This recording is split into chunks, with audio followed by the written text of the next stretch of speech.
We have studied about the classes of verb in the lower classes.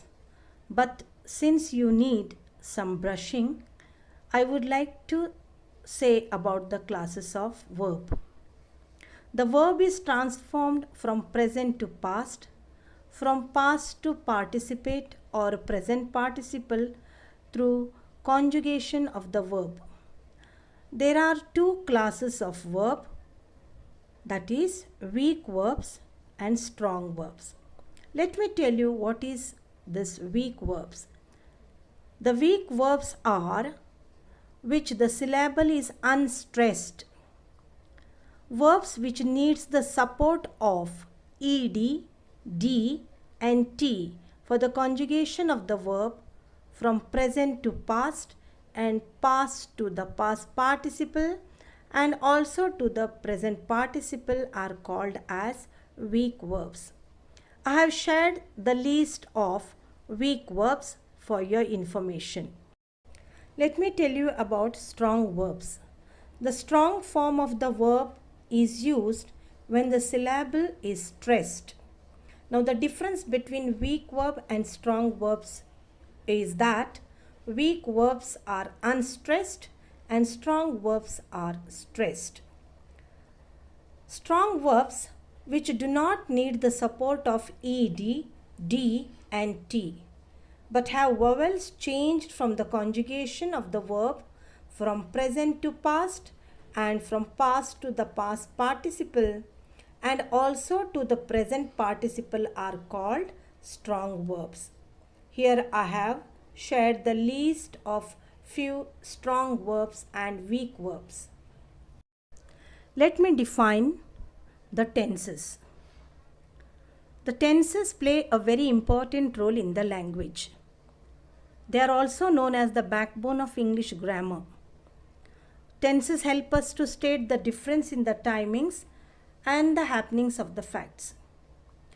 It helps us to speak the language correctly and sensibly. Tenses only give the sense to our speaking and narrating the facts. One cannot learn English unless he or she does not know the tenses. So the tenses are very, very important. Today I am going to share with you the chart of tenses. There are 12 different forms of tenses. Let me read out the chart as I have shared on the video. First is simple present tense, second is simple past tense and third is future. Fourth, present continuous, it is also called as present progressive. Fifth is past continuous, it is also called as past progressive. Then future continuous, or you can call it as future progressive. Then comes present perfect, past perfect, future perfect. Then the 10th one, present perfect continuous, past perfect continuous, and the last 12th one is future perfect continuous. Total there are 12 forms of tenses. I am going to define you. The first is present tense. What is the present tense? It indicates the just now or the going on period at hand now. For example, I read, I brush my teeth. Here brush is the verb which is in present tense. She goes for work every day. Goes is in present tense. Dear students, please note that in simple present tense, the third person singular always carries s or es after the verb. I'll repeat once again. In simple present tense, the third person singular always carries s or es after the verb. This is present tense. Let me explain you past tense. Past tense indicates the recent just before or sometime before. It indicates the recent just before or sometime before. It is used to tell about the things that have taken place only once at the recent past. Let me give you the examples. She sang a song very well yesterday. Sang is the past tense of sing. He agreed to all the suggestions.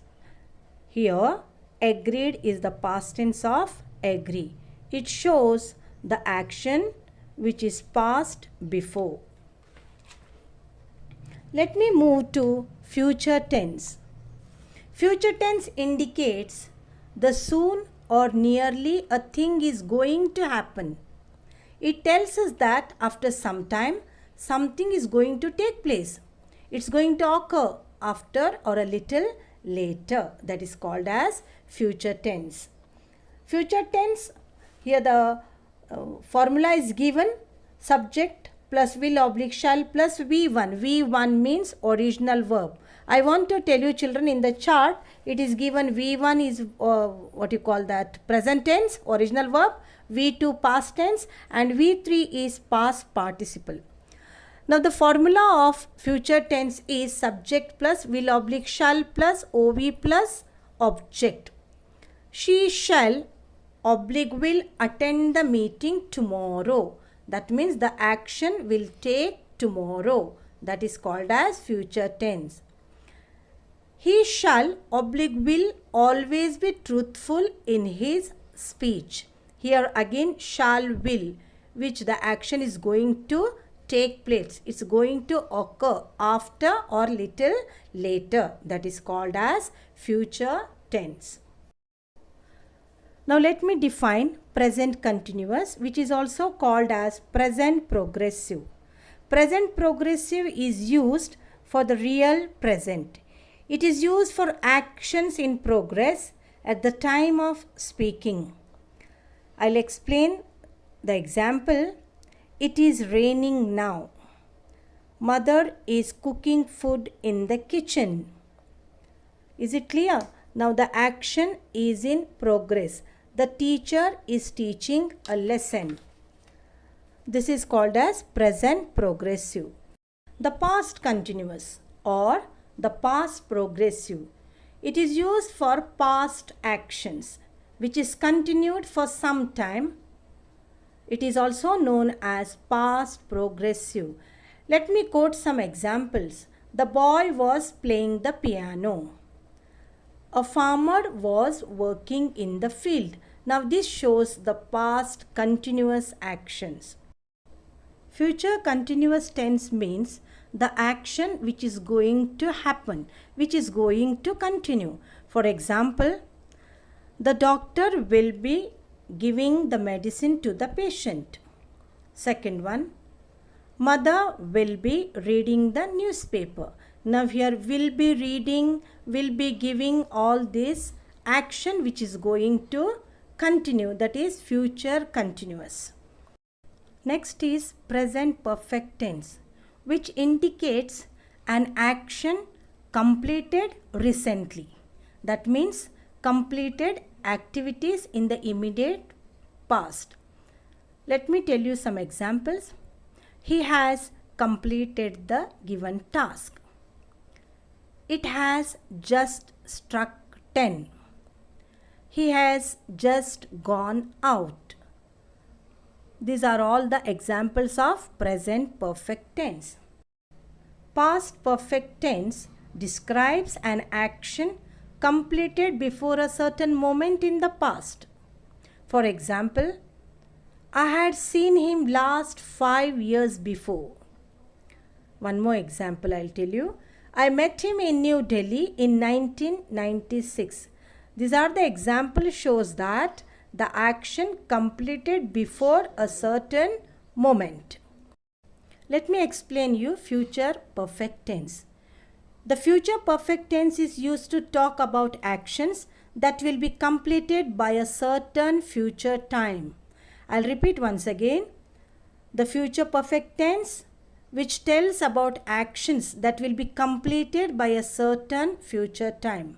For example, I shall have written my exercise by then.